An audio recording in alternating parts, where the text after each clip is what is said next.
Commerce Center, it's morning news now. A Good Friday edition for Friday, April 14th, 2017. It's 45 degrees and mostly cloudy. I'm Justin Gould. And I'm Storm Hartman in for Ryan Hedrick. Top stories: a Jamestown man faces at least a dozen charges after fleeing police, and the mother of all bombs was dropped on ISIS. But first, 2 city men and a juvenile are facing charges after allegedly stealing 15 bicycles from Hollyloft.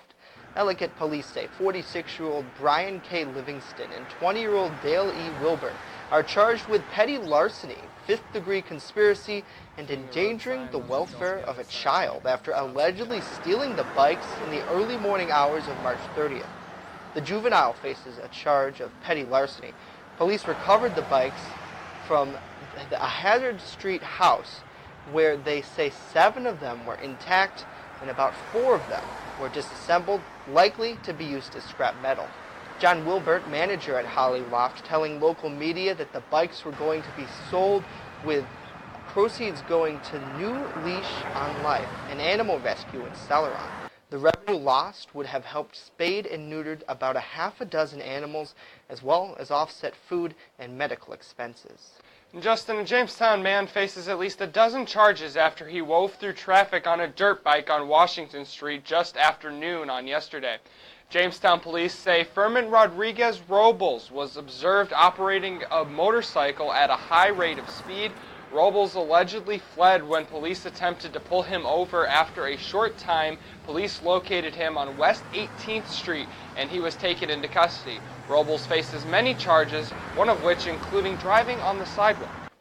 And as we head into spring, Pat Morris and his team at Code are working to revitalize owner-occupied homes in Chautauqua County, specifically homes on Spring Street and the north side of Jamestown. Morris says these grants are for owners in neighborhoods who are willing to commit to the area. The owner can apply to us. Our office is at 411 Windsor Street, or they can call us 664-2044. We can send them an application. We've got full-time staff who's just working on the owner-occupied repair programs and accessibility programs. It's a fairly quick process. They've got to provide us with the application complete. They need to be up to date on their taxes, their insurance, and their mortgage. And as long as they own their home, they're under our income limits, which are pretty high. That's our qualifying. We do have money available right now, so we're trying to move through it as fast as we can. Some of the money is New York State funds, some of the money is federal funds that's coming through the state. But this is tax dollars coming back to work for homeowners in the neighborhood. Jamestown's Director of Development, Vince DeJoy, is partnering with Code to help these rehab projects with funding coming from Washington, D.C. Vince sees hopes for these transitional neighborhoods. What we're trying to do is literally transform this neighborhood. It's, as Pat Morris mentioned, it's a transitional neighborhood, and it's one that could be completely transformed if the right amount of resources are put into it. So the obvious benefits are the fact that the owner-occupied will take greater care of their house, they have an investment in it, and they take more pride than somebody that's just there on a more of a transient rental type of basis. Not that renters don't care about their surroundings, but when you own your own home, you're definitely going to put more investment into it and take greater care. So what's next for Spring Street? Code is still waiting on the final steps for the Jackson Spring Apartments, which would fill a vacant lot at the end of the road. In the meantime, DeJoy and the city urge residents to take advantage of funds provided to spruce up their homes.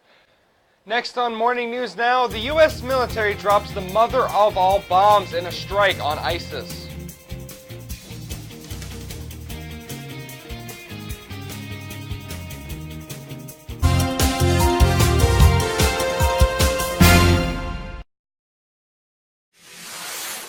EagleZip.com is your local one-stop shop for all of your home and business computer needs. Located on Fluvan Avenue Extension, just outside of Jamestown, EagleZip.com sells and services all brands of desktops and laptops, as well as servers and network equipment for your business. All new computer sales include transferring your data from your old computer plus a 2-year warranty. Call EagleZip.com today. Stop by EagleZip.com today and let us make computers easy for you.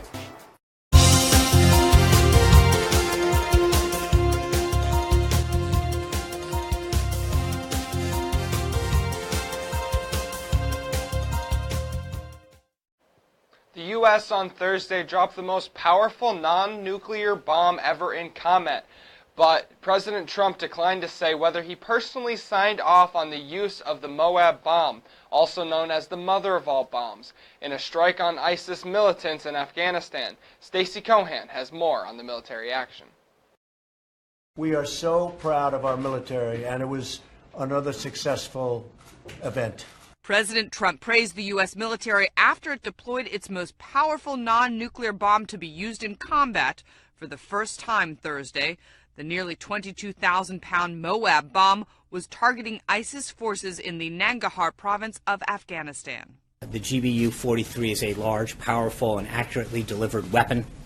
We targeted a system of tunnels and caves that ISIS fighters used to move around freely, making it easier for them to target U.S. military advisors and Afghan forces in the area. Going hard after ISIS was a clear talking point for candidate Trump during the election. I know more about ISIS than the generals do, believe me. I would bomb the out of them. What's not so clear, though, is if President Trump himself signed off on the use of the bomb. Everybody knows exactly what happened, and what I do is I authorize my military. We have the greatest military in the world, and they've done a job as usual. So we have given them total authorization, and that's what they're doing. General John Nicholson, commander of U.S. forces in Afghanistan, did sign off on it, according to sources. Trump has granted military commanders broader latitude to act independently on several battlefields where U.S. forces are involved, which Trump touted as making a tremendous difference in the fight against ISIS. The military is currently assessing the damage left by the mother of all bombs. I'm Stacey Cohan, reporting. Have you done your taxes yet? If not, you're in luck, as you have a little bit more time to do so. Traditionally, taxes are due April 15th, but since that day falls on the weekend, the filing deadline would normally be set for the following Monday. However, April 17th is Emancipation Day, which celebrates President Abraham Lincoln signing legislation that freed over 3,000 slaves back in 1862. Emancipation Day is a legal holiday in D.C., so as a result, taxes are not due until Tuesday, April 18th. And if you still need even more time, you can file for an extension. However, remember, extension does not mean that you have an extension to pay if you owe any money. Also, this year's White House Easter egg roll will be a scaled-down version. The White House expects about 21,000 people to attend, far fewer than last year's 37,000. The maker of the classic wooden commemorative eggs used in the egg roll actually reached out to President Trump and the First Lady via Twitter back in February to let them know manufacturing deadlines for the event were closing in. And we can't move it back at all, we do what we have to do in order to meet the production deadlines. And Justin, the 139th White House Easter egg roll is scheduled to take place this Monday. Oh, that should be fun, I think. It's always cool because you get those little kids out there, Easter dress, on the White House lawn. Always a good time. Definitely was one of my highlights as a kid, was always the Easter egg hunt, finding the most important eggs. Yeah, absolutely. And this is like, I know like Easter egg roll is kind of strange because they like have, I believe, spoons. And they're like pushing it on the ground to try to it's like a race. I guess that would explain why they're not breakable. Yeah. So I think they're real eggs though. Oh, are they? Like they're not hard boiled. Oh, okay. I believe.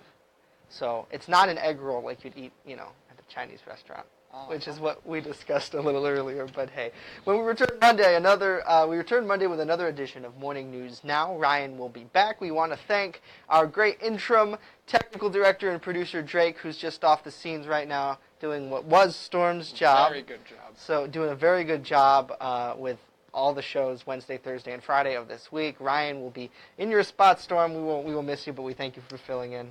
We'll miss you too. So Storm will just be off the camera on Monday running the stuff. We appreciate it. In the meantime, we have news all weekend long on our website, WNYNewsNow.com. Follow us on social media at WNY News Now. It's where coverage comes first. Have a happy Easter weekend, everyone.